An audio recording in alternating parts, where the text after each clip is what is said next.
Tapos, lumabas sila ng gate. Ha? Oo. Lumabas sila ng...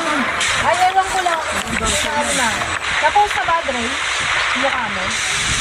Hindi pa raw.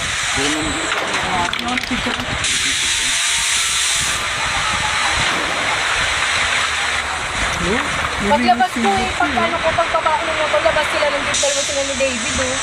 Kala ko may kaaway, eh.